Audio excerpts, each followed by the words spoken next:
Una vez que ha retornado a la sala de sesiones al asambleísta nacional independiente Ramiro Aguilar.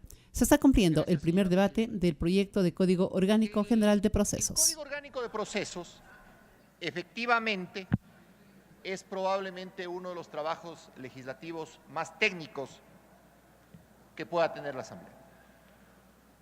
Y como se refiere básicamente a cuestiones de orden procesal, parecería ser, como en principio lo anunció el presidente de la Comisión de Justicia, que un poco lo político queda al margen del debate parlamentario.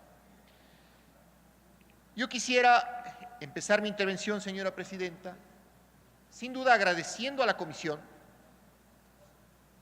y a su presidente de haber cumplido con su deber y haber debatido y considerado al interior de la Comisión los 17 bloques de observaciones que presentó mi despacho relacionados con los 300 primeros artículos del Código y expresar públicamente mi compromiso de que de no mediar alguna actuación legislativa propia de mi comisión, debería estar entregando mi despacho antes del segundo debate comentarios a los 300 y pico de artículos siguientes. Y es bueno que la comisión debata temas jurídicos y temas normativos por sobre el debate político. Porque en este caso en particular,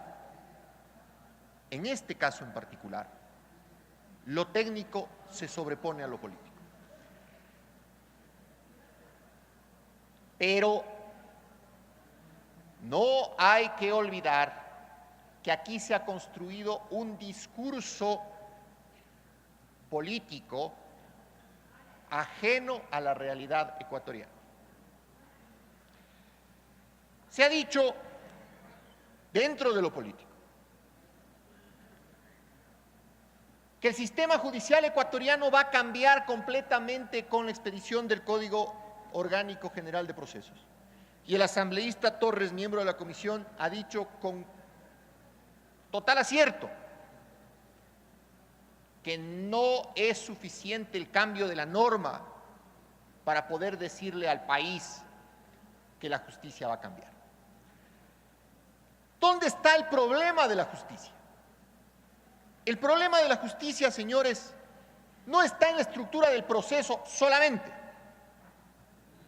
porque finalmente quien administra justicia debe tener ciertas calidades que le califiquen para cumplir su trabajo y resolver el conflicto entre los particulares, que son fundamentales. Independencia.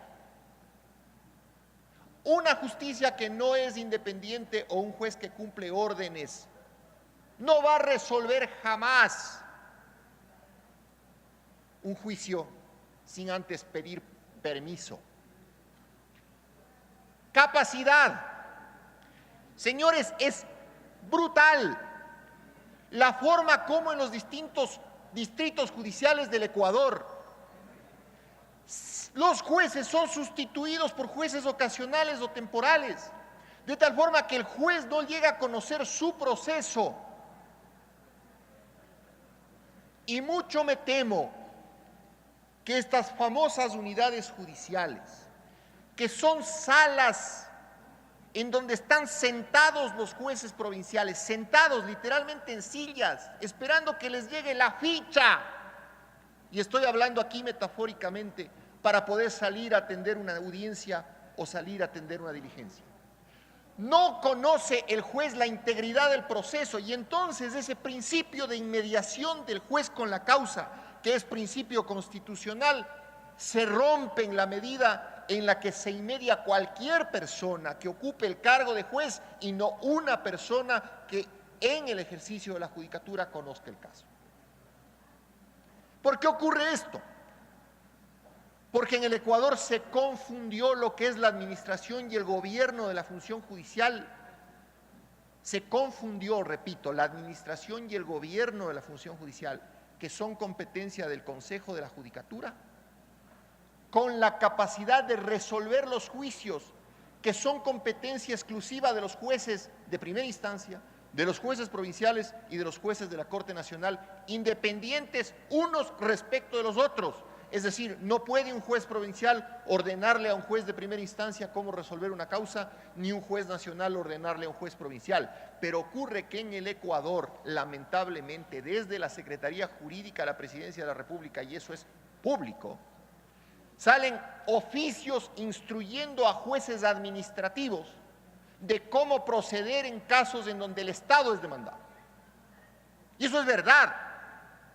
Y entonces, ¿cómo pueden decirme ustedes que con el mejor de los códigos,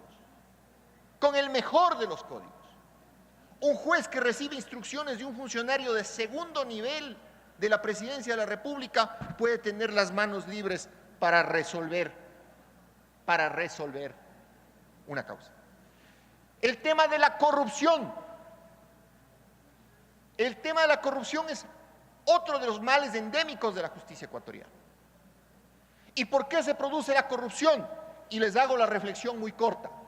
El juez que recibe la llamada telefónica del poder o de un político para quebrantar la ley y resolver un caso como el político quiera o como el poder quiera, el día de mañana va a usar la misma arbitrariedad para resolver un caso cualquiera donde dos ciudadanos están involucrados y va a cobrar por eso. Y cuando la autoridad le llame y le diga, oye juez, ¿por qué acabas de hacer esto?, la autoridad ha perdido calidad moral para hacerlo, porque la respuesta del juez es, oye, pero tú me pediste que haga algo parecido hace 2 días. La única forma de erradicar la corrupción en el sistema judicial ecuatoriano es fortaleciendo su independencia y fortaleciendo su capacitación. Y en este punto en particular, separando lo que es lo penal y lo civil, porque además me parece que es a veces una grosera comparación el introducir en el debate del Código Orgánico General de Procesos temas relacionados con el Código Orgánico Integral Penal, porque estamos hablando de 2 universos diferentes, de 2 temas que no interactúan jamás. Sin embargo, es básico que haya un serio proceso de capacitación de la función judicial, porque a todos nos interesa, a todos los ecuatorianos nos interesa tener jueces independientes, capaces y probos. ¿Por qué? Porque hay diferencias políticas y hay diferencias personales y hay nivel de conflicto en la sociedad ecuatoriana. De hecho, un juicio es un conflicto sometido a la resolución del juez. Pero debe ser el juez objetivo, imparcial e independiente quien resuelva el conflicto. Entonces, sus diferencias políticas, las diferencias políticas del bloque de gobierno, con las diferencias políticas de quienes pensamos diferente, no están mal en cuanto a diferencias, están mal en cuanto no tenemos un juez constitucional, un juez civil, un juez laboral, un juez administrativo, independiente que pueda sopesar los argumentos de una parte y de la otra para darle la razón a quien la tiene.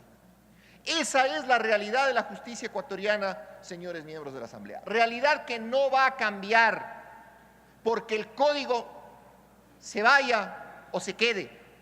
Esta realidad va a cambiar solo cuando entendamos los ecuatorianos que hay que dejar a la justicia independiente. Y cuando se presentó este código aquí en la Asamblea, la imagen fue el presidente del Consejo de la Judicatura, cual emperador caminando al frente. Atrás del Consejo de la Judicatura, atrás de ellos el presidente de la Corte Nacional de Justicia y atrás los ministros de la Corte Nacional de Justicia. Era la Corte, pero no en un sentido judicial, sino la Corte en un sentido imperial, la que venía… Tiene un minuto, asambleísta. Gracias, señora presidenta. La que venía a presentar un proyecto de ley. Señores, el mejor legado que le podemos dar al pueblo ecuatoriano, el mejor legado que el gobierno le puede dar al país y por lo que podrá ser recordado, el mejor legado que esta clase política le puede dar al país, independientemente de si es oposición o gobierno, es fortalecer la independencia de la función judicial. Y eso pasa, señora presidenta, por respetar los puntajes en los concursos de designación de jueces, para que jueces reales que ganan los concursos sean designados y no haya juezas Blasio que siendo las últimas de la lista terminan siendo las primeras y terminan pagando con favores la designación en sus cargos. Gracias, señora presidenta. Escuchábamos la intervención